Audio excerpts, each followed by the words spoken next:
مرحبا. يا فتاح يا رزاق يا عليم. من هو قائد الثورة المضادة؟ قال أبو محمد إنه أنا ما بثق إلا بهي الناس يعني اللي حوالي، وبدكم تعطوني وقت لحتى يعني فرجيكم أفعال وكذا والى آخره. واللي جابوه لأبو محمد على السلطة قالوا كمان يا أخي طولوا بالكم، خلينا نجربه وخلينا نشوفه. نحن قلنا لهم هذا مصنفينه انتم يا اخي ارهاب، وبكره تحاصرونا وبكره كذا والى اخره. يعني من امتى بدكم ترفعوا التصنيف؟ قال طولوا بالكم بس لنشوف يعني، ومدري شو فاتوا بهالقصة. المهم انا بحكي احيانا كتير بشير اشارة، ما بجيب يعني المعلومة بدقتها ووضوحها والى اخره. بتفكروا اني انا يعني عم بمزح او انا يعني عم بشتغل ايديولوجيا. لا يا حبيباتي، حبيباتي، قائد الثورة المضادة قاعد بقلب السلطة. هلا حتتفاجئوا، لا تتفاجئوا. يعني تتبع الأيام الماضية لسلوك أبناء السلطة الجديدة يعني واضح بشكل يعني لا يقبل الجدل. هلا مو بس حمشو ومن معه، يعني شو صار معهم وكذا. نحكي لكم كيف جرت التفاوضات مع هدول الناس، وكيف جرت التسويات مع عتاة النظام السابق ومجرميه. طيب، قرر أبو محمد إنه يتسامح، وقال يعني نحن بدنا نطوي صفحة، والثورة نجحت وخلص يعني، ونحن مبسوطين. الناس رجعت لبيوتها وتأمنت على حالها، وأنا أمنت الناس كلها يعني، وخلص يعني طويناها هذه الصفحة، على أساس إنه يعني الزلمة بيمون على الدم يعني، وبيمون على العفو يعني، له حق العفو وحق المسامحة وإلى آخره. إيه طبعا لسه الناس ما خلصت من صور سجن صيدنايا وصور الكذا وإلى آخره. وعم ندور نحن بالوقت اللي عم ندور فيه على فلول النظام، بنروح بنلاقيهم وين قاعدين؟ قاعدين بمكاتبهم.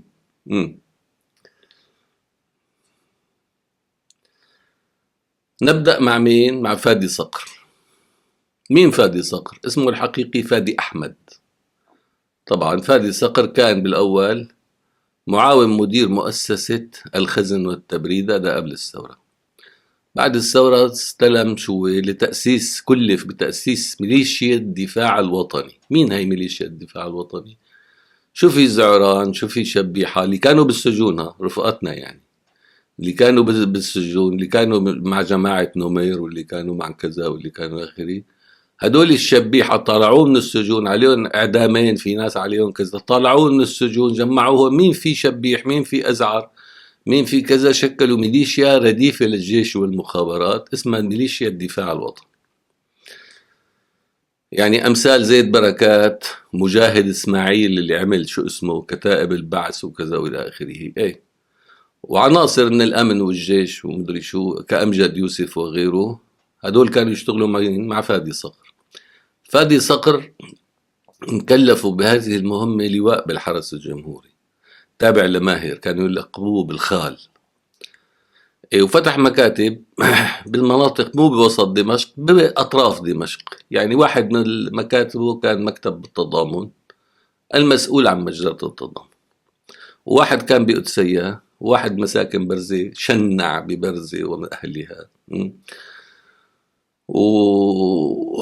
وبعدين صار يشتغل، ارتفع مستواه وقت اللي نجح، صار يشتغل مع غسان بلال ومع ماهر الأسد شخصيا تقريبا من عام 2013. هلا شو كانوا يشتغلوا هودي ميليشيا الدفاع الوطني؟ الجيش والمخابرات ما يفوتوا بالاول، لانه ما عناصر متطوعه، يعني عناصر يعني مجندة اساسيه، فيفوتوا هي الميليشيات. هي تفوت قدام الحملات، وقت اللي يعملوا حملات تفوت قدامهم، تقتل تضرب كذا الى اخره، يعني تمتص اذا في مقاومه، اذا في كذا. يفوت بعدها المخابرات والجيش، بعدين بس يخلصوا تمشيط واعتقالات وقتل وحرق وكذا الى اخره، ترجع هاي الميليشيا منين بدها تاخذ اجارها؟ ما في مصاري، فيعفشوا ويسرقوا، شو في سرقوه، شو في كذا، شو هدول. فهن مسؤولين عن القتل ثم التعفيش. والجيش بالنص بيناتهم، الجيش والمخابرات.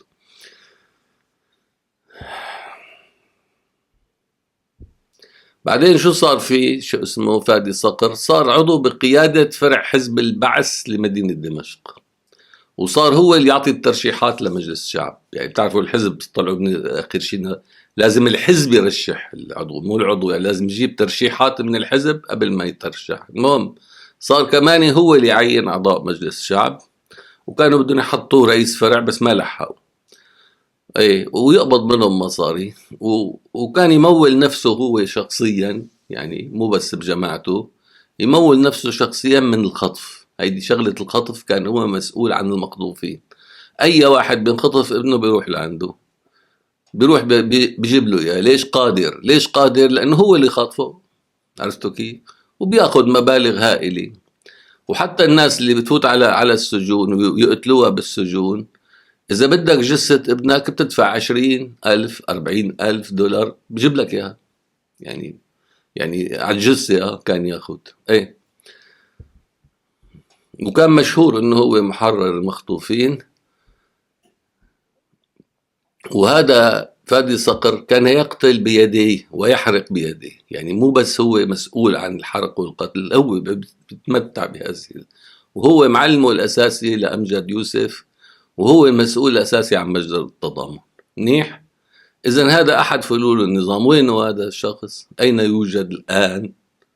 الآن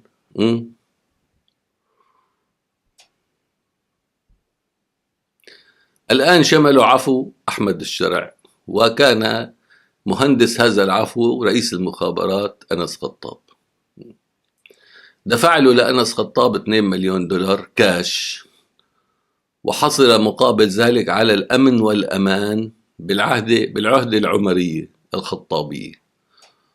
وصار عنده، صارت مرافقته ومرافقة الخطاب تحمي، تروح معه تتجول معه بسلاحهم بسياراتهم بالآخره، وإضافة إلى مرافقة الخاصة بذات السيارات له. وبالأمس كان قاعد وين؟ كان قاعد بفندق الفور سيزن عم يشرب أرجيلة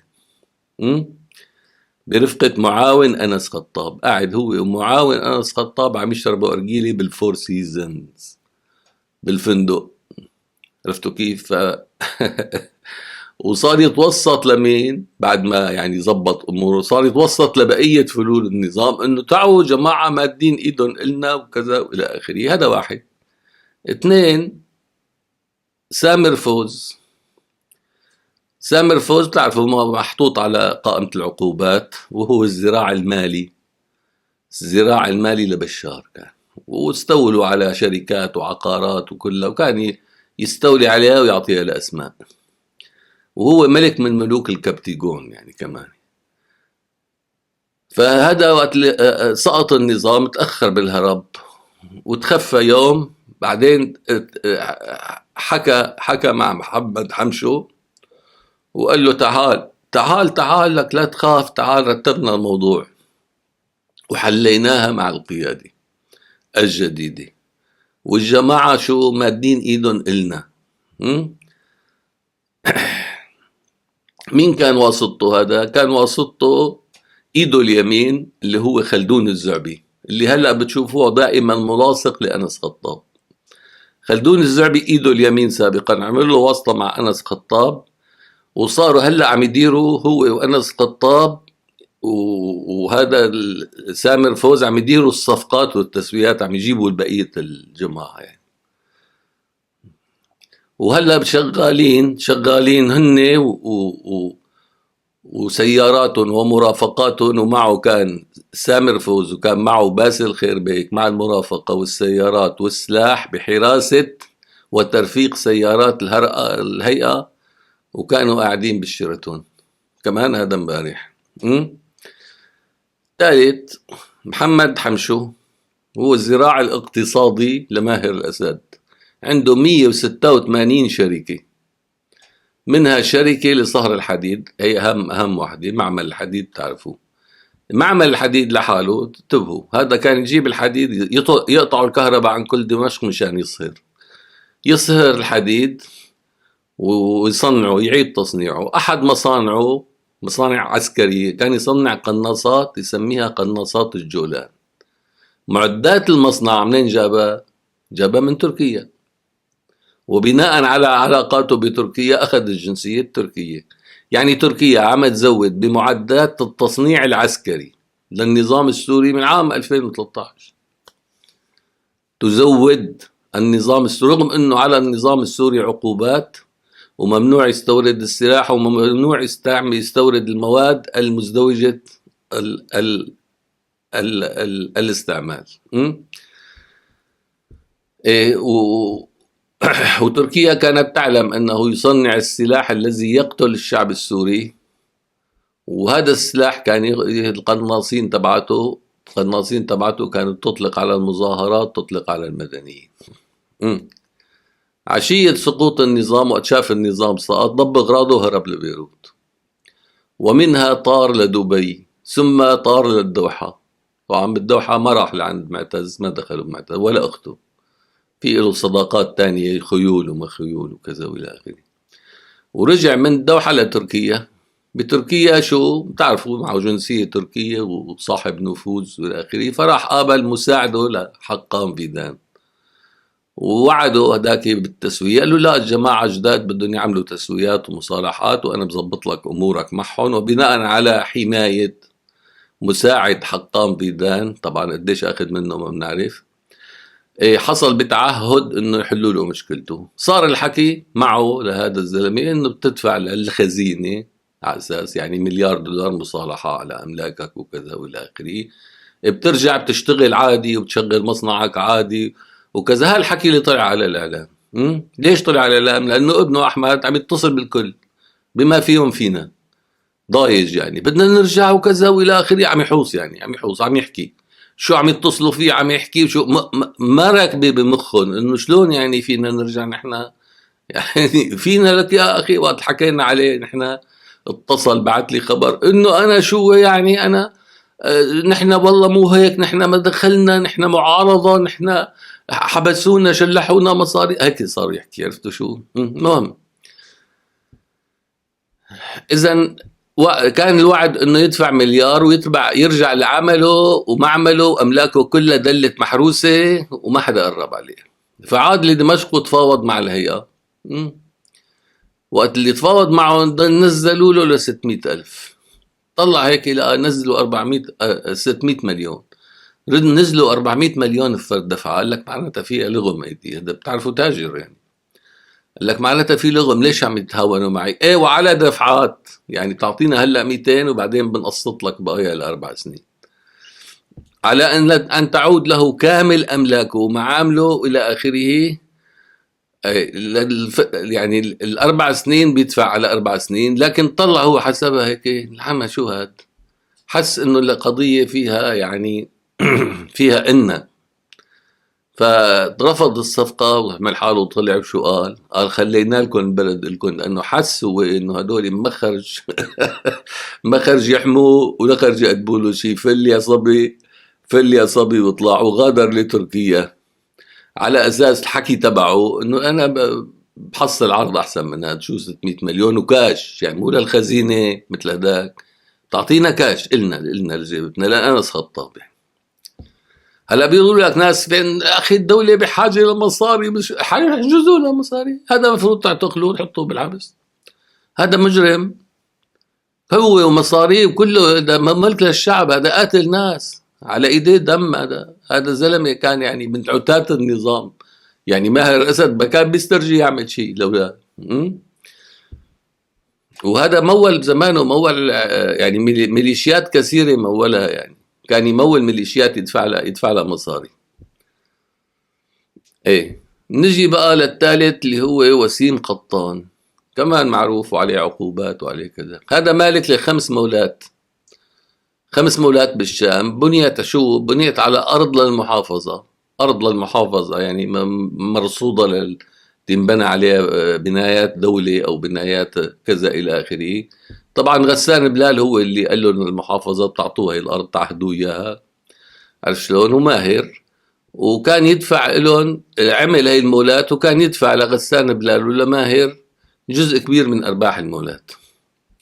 واشتغل أيضا بالدعارة واشتغل بالكابتيجون. تخفى يوم الثورة، يوم سقط النظام، ثم خرج إلى لبنان حتى وصلته التطمينات، فعاد بشرط أن يدفع لأنس خطاب ما كان يدفعه لغسان بلال وماهر الأسد. يعني أنس خطاب وأحمد الشارع بدهم ياخذوا منه نفس اللي كان يدفعه، نرجع عمولاتك شغالة وكذا وفيها ملايين هاي، بس بتعطينا قلنا اللي كنت تعطيه لهوديك. هذا هو شو هي الثورة. ما بعرف إذا إنه أنتم رجعوا سرقوا ونهبوا وشبحوا وعملوا اللي كنتوا عم تعملوه، بس بدل ما تعطوا ماهر وغسان بلا تعطونا لنا. عرفتوا كيف؟ هاي خالد الحبوباتي، هذا كان معروف، تعرفوا بيت الحبوباتي هن الماسونية الدمشقية، يعني نادي الشرق هذا تعهدهم على طول. فنادي الشرق اللي هو المحفل الماسوني الدمشقي اللي كان فيه، هذا حد الأركان تعرفوه هون. فكان مسؤول سلموه الهلال الأحمر. ليش سلموه الهلال الأحمر؟ شخصية دمشقية ومعروفة وملاك عقاري وكذا والى اخره، على اساس يعني المجتمع الدولي بيثق فيه، فتجي المساعدات له كان يسرقها ويعطيها لاسماء. حتى مساعدات الزلزال ما باع بيع كلها واعطيت لاسماء، لها سبب انحط اسمه على قائمة العقوبات كمان. المهم خالد الحبوباتي حتى في بعض المساجين كاتبين على الحيط انه انا اعتقلتني سيارة الهلال الاحمر، لقد جلبني الهلال الاحمر، يمكن شفتوها هيدي. ويوم الزلزال اخطر شيء كان يومتها سرق كير، اجى مساعدات رفعوا العقوبات.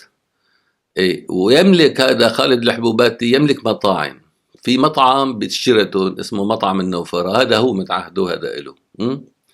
فرجع من بيروت بعد ما اعطوه الامان، وصار مطعم النافورة هو شو تبع الشيراتون، هو ملك لمين؟ لأنس خطاب، ومطبخ للقصر الجمهوري يعني والفندق صار على حسابهم، بيجيهم ناس قاعدين بالفندق من فندق لفندق، بتحكوا على الائتلاف والفنادق والمدري شو والكذا، طلعوا اصعب هدول بكتير. وينك هوديك دلوا فتره لحتى تعودوا يعني، اما هدول دغري من اول يوم بالفندق. لانه ليش؟ لان الفندق فيه كهرباء، فيه مولدات وفيه كذا الى اخره، والاكل طيب ومدري شو. قال لهم ايه خذوا المطعم، اصلا انا متعهدوا تعهد يعني، خذوه هذا لكم خذوه الفندق كله صار الشيراتون ومطاعم وكذا. هيدي النخبة الجديدة اللي بدها تحكم، بدها تكون مؤتمنة على الثورة ولنشر العقيدة الإسلامية. ما بينسوا يبعثوا على المطاعم الثانية ناس توقف هيك تحكي لهم الإسلام الإسلام الله يهديكم، الإسلام فتح باب التوبة والمغفرة.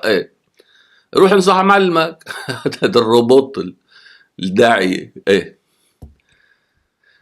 الفندق طبعا صار على حسابهم. هلا نحن في عندهم بالشام، في عندهم قائمة بمصادرة 18,000 منزل. بلش البزار، صادر لك المنزل ولا بتدفع هالقد؟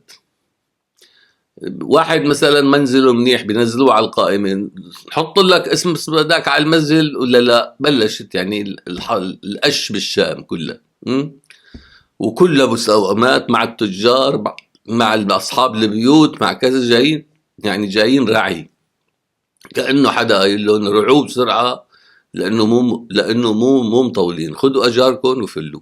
عرفتوا كيف؟ هذا كأنه حدا قايل لهم هيك. وصاروا شو يعملوا كمان؟ صاروا يخطفوا الناس، يعني ما بكفي يفاوضوا، بيخطفوه، يخطفوا ناس على أبو جنب بحجة شبيح، بحجة مدري شو، بحجة إلى آخره. وبيجي شيخ على السجن، والسجن حاطين بالزنزانة 80 شخص تفوقوا على النظام. يعني النظام كان كيف يحطهم فوق بعضهم ما بنعرف، هدول تفوقوا على النظام. الزنزانة اللي كان يحط فيها النظام 40 حاطين فيها 80. عرفتوا كيف؟ وما حدا بيعرف، لا في سجلات ولا حدا بيعرف بأي سجن ولا حدا بيعرف شو عم يصير. بعضها السجون الفروع القديمة وبعضها بنايات حولوها للسجون. وغير بقى المطالبة بفدية والمطالبة بمدري شو إلى آخره. وبيجي شيخ بدال القاضي، شيخ على السجن كل أسبوع بيطالع اللي بيدفع مصاري.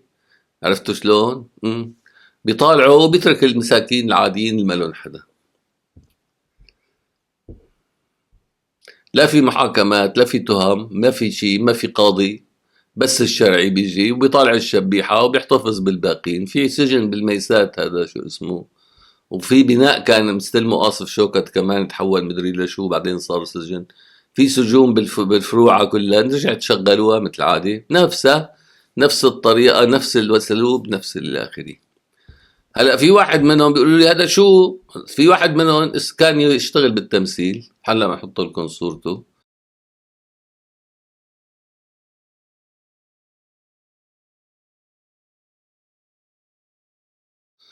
اسمه يوسف عساف. هذا كان له بذمة واحد شخص 100,000 دولار آكلهم عليه وما عم يعطيها. وقت صارت الثورة والكذا صار يتصل فيه، شد ظهره انه شو، لا ما عاد في يشبع عليه.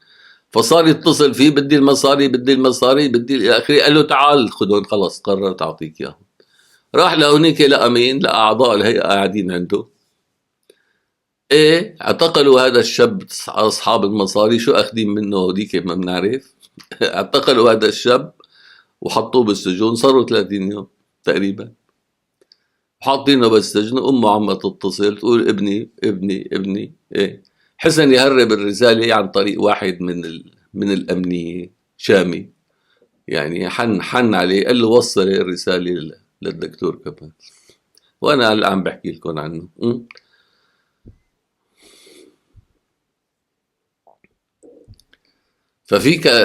فيك يعني تفرج عن شو اسمه، عن يوسف عساف. ايه، يعني مثل ما افرجت عن حمشو وعن صقر وعن الفوز وعن الى اخره، هذا شامي يا اخي، شامي مو شبيحي مثلكم يعني، عرفتوا شو. فهذا الشاب موجود اليوم بسجون انس الخطاب الذي يثق به احمد الشرع. ولقدام لسه في كتير لقدام، يتبع.